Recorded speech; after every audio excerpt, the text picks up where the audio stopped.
Bakunzi b'Imana turatumiriwe kugendera ubukristu bushitse imbere mu mutima,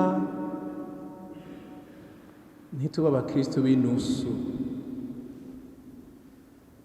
Igihe twabatizwa hariho agahuzu kera derere batwambitse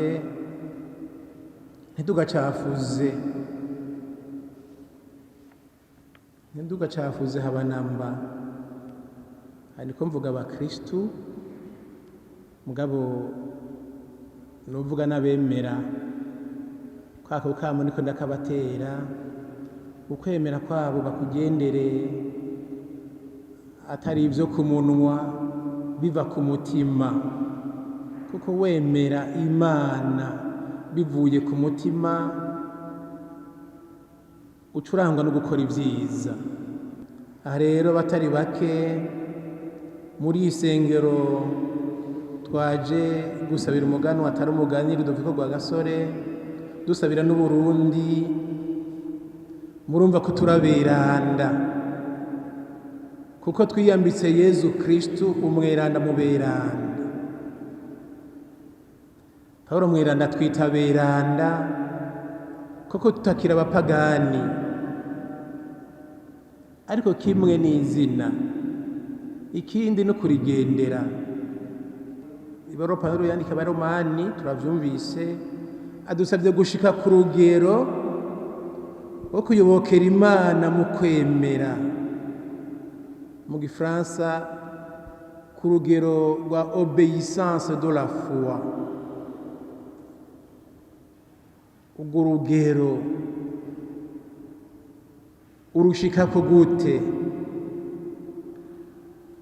kugira ngo koko uyobokere Imana mu kwemera?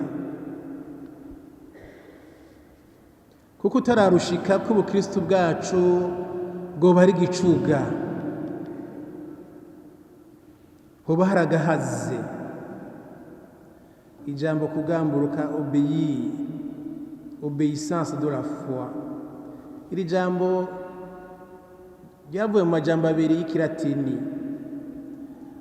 Ijambo rimwe ni ob, rya kabiri audire. Iryo jambo rya mbere ob ni ukuvuga ugutwi, iryo jambo rya kabiri audire ni ukuvuga, ni jambo risigura kuvuga.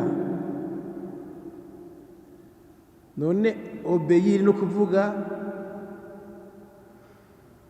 amajambo uwo ubarira agutega ugutwi. Kujya mu icupa ushaka kurishyiramo inzoga, uzana akantu kagufasha kugira ngo usutse ntihagire inzoga ica ku ruhande, muga inzoga yose yinjire mu icupa. Murabona ugutwi kumeze nk'ako kantu, mu Kirundi sinzi ingene novuga kuko sakamiminisho ni entonnoir, ngo itoronnoir, entonnoir. Ugutwi kumeze nka entonnoir, kugenewe gutega rero amajambo yose akinjira mu mutima, ntihagire irica ku ruhande. None umuntu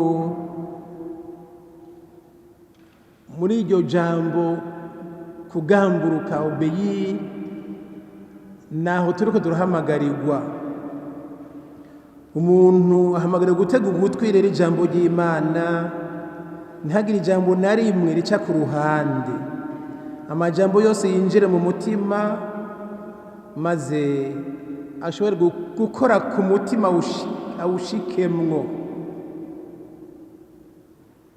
None iri jambo ry'Imana turatumiriwe igihe cyose turyumvirije ko ridukora ko rishika ku mutima, tugakogwako, maze tukarigendera rikaduhindura mu buzima bwacu, kugira ngo ishaka ry'Imana riba ari ryo twama turangura.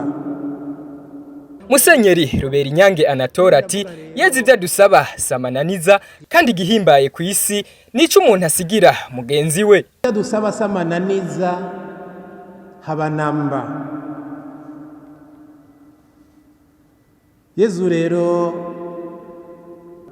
aradusaba gutega amatwi ijambo ryiwe ntiriducike kubera turikuramwo ibyiza byinshi n'urukiza dusangira n'abandi bantu. None murabe turabe ijambo ry'Imana by'ukuri. Ubwo aha mu Burundi turarigendera bikwiye, ariko mfatira mu gwinshi umwe ashobora kuba ateye imbere gusumbya abandi, muga mu gwinshi hariho umenga turasigwa ntitubibone. Kumwe Mao Tse-tung yatwaye Ubushinwa ngo baramuhaye Bibiliya barayisoma, hama barabaza ati ndangira igihugu ibi bintu byanditse muri iki gitabo birangurwa. Ngabo yabajije barabuze igihugu bamubarira. None twebwe mubona gute? Nkunde rero nshimikire ku bintu bitatu byodufasha kugira ngo ubukristo bwacu bwose tubugaragaze. Bwa mbere no kuba intumwa ya Yezu Kristu mu bantu. Bwa kabiri ni guharanira ubumwe. Bwa gatatu ni guharanira agateka kazina muntu. Ibi kandi nogira nti ndabivuze kubera umuganwa RWAGASORE yabidusigiye nk'iragi. Ntitumaramaze Yezu mu byo dukora. Ndabasabye nka Yezu Kristu tubera abandi umugisha, tubera abandi umuhezagiro, tubera abandi ingabirano, tubera abandi umukiza. Uri umukristu, uri intumwa y'Imana mu bantu, none ntunanirwe. Igihambaye ku isi si amatungo umuntu arundarunda. Igihambaye ku isi ni iciza asigira mugenzi we. Iciza usiga mu mitima yabo muza murahura, ico nico gihambaye. Ese abo twoza turahura, twobasigira ibyiza byinshi ntibagirwa. Nk'ubu rero novuga ko RWAGASORE yatubereye umuhezagiro. Natwe tuba intumwa z'Imana zibushitse, tubera abandi umuhezagiro.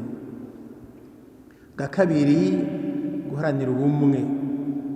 Dukenyerero zigume, dutsinde amacakubiri, dutsinde ibidutandukanya byose. Sebarundi nyene icohera umukuru w'igihugu yaravumereye aratangaza icivugo ciza cyane. N'ubu aguma akigarukako ati turi hamwe twese birashoboka. Jewe nibaza ko ari mutima mweranda yamuvugiyemwo. Nyine cyubahiro biraryoshe, turi hamwe twese birashoboka. Amacakubiri y'amoko y'intara y'imigambwe ntazohera, azohezwa nande? Bavukanye bizohezwa n'abakristu, bizohezwa n'abakristu bagendera ibanga ryabo ry'ubukristu.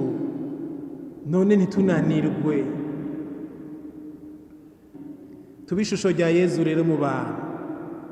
Tugire umutima mwiza nk'uwa Yezu, tugire umutima wagutse gusumbya isi kandi wuzuye urukundo nk'uwa Yezu.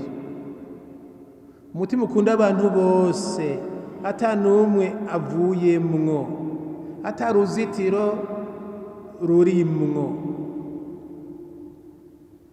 Umutima ataruhome rw'urwanko rurimwo. Gukunda n'abansi nka Yezu tukabishikako. Kandi igihe cyose zina muntu wese aducumuyeko tukamurekurira nka Yezu.